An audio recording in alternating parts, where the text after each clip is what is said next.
Question number 87, तीन समान घनों को मिलाकर एक पंक्ति में रखा हुआ है। तीन समान घनों को मिलाकर एक पंक्ति में रखा हुआ है।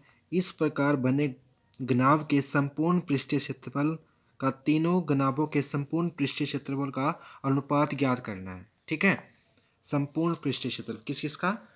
घनाभ का और घन का। ठीक है, तो देखिए ध्यान से, ये होता है हमारे पास घनाभ, यानी सॉरी घन होता है हमारे पास। ये घन कैसा होता है?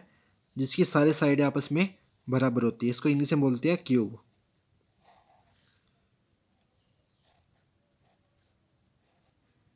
ठीक है, इस प्रकार ऐसे ऐसे हमारे पास तीन है।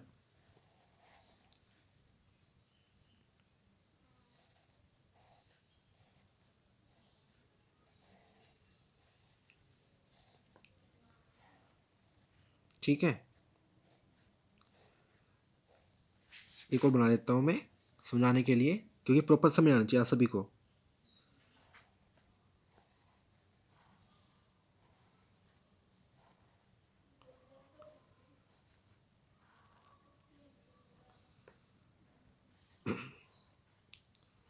घन की सारी साइडें आपस में बराबर होती है और बोला हुआ है इन तीनों को मिलाकर एक क्या बना जाता है? इन तीनों को मिलाकर क्या बन जाता है? एक घनाभ बन जाता है। घनाभ कैसा होता है? जिसकी सारी साइडें आपस में बराबर नहीं होती, आमने सामने की।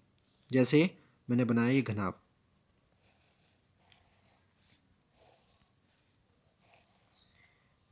देखो यहाँ पे थोड़ा बड़ा बन जाता है।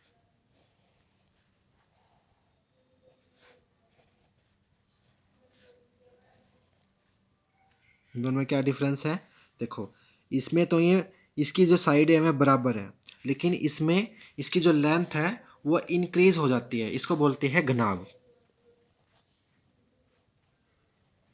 ठीक है, इसको बोलते हैं घनाभ। इन तीनों को बोलते हैं घन। क्या बोलते हैं? घन बोलते हैं। इसको क्यूब बोलते हैं, इसको बोलते हैं क्यूबॉइड। ठीक है, और क्वेश्चन में बताया गया आपसे कि संपूर्ण पृष्ठीय क्षेत्रफल का अनुपात ज्ञात करना है। ठीक है, और पहले किसका निकालना है? पहले घनाभ का। अब देखो, घनाभ से पहले मेरे को एक बात पता होनी चाहिए। अगर मैं इस साइड को ए मान लूँ, क्योंकि क्वेश्चन में कुछ भी गिवन नहीं है कि साइड कितनी है। ये भी ए है, ये भी ए है, और ये भी हाइट भी ए है। तो बताइए कि एक घन का, यानी कि एक घन का संपूर्ण पृष्ठीय क्षेत्रफल कितना होता है? ये होता है 6a²। ठीक है, लेकिन यहाँ पे कितने हैं? यहाँ पे तो हमारे पास 3 है, तो 3 से मल्टीप्लाई कर दो। कितना आ गया? 18।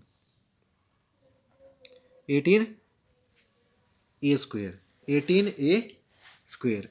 उसके बाद अब इसका निकाल लेंगे। अब इन तीनों को मिलाकर क्या बन गया है? इन तीनों को मिलाकर बन गया है ये घनाभ।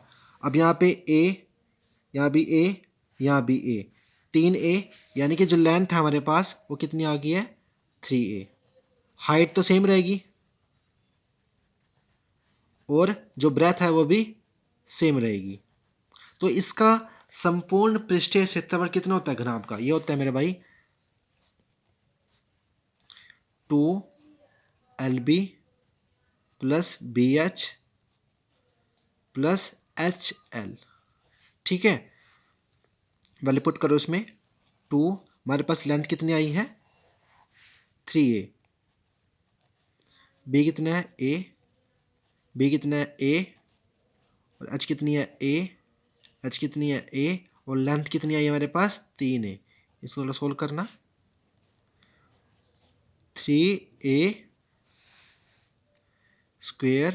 Plus a² plus 3a²। और सोल्व करना। 2, 3, 3, 6 और 1 7, 7a²। थोड़ा सोल्व कर लो। 8 7 दूनी 14a²। ठीक है, अब किस किस का पूछा है? पहले किसका, यानी इसका अनुपात या इसका अनुपात? पहले किसका लिखा हुआ है यहाँ पे? घनाभ का। अब घनाभ कितना है? घनाभ का कितना अनुपात आया है 14a²। उसके बाद है घन का कितना है हमारे पास 18a²। a² से a² कटा, ये यहाँ पे 2 से कटा 9, ये 2 से कटा 7, 7/9। ये हमारा आंसर आ चुका है। क्वेश्चन में दम था ना। तो आंसर कितना है हमारे पास 7/9।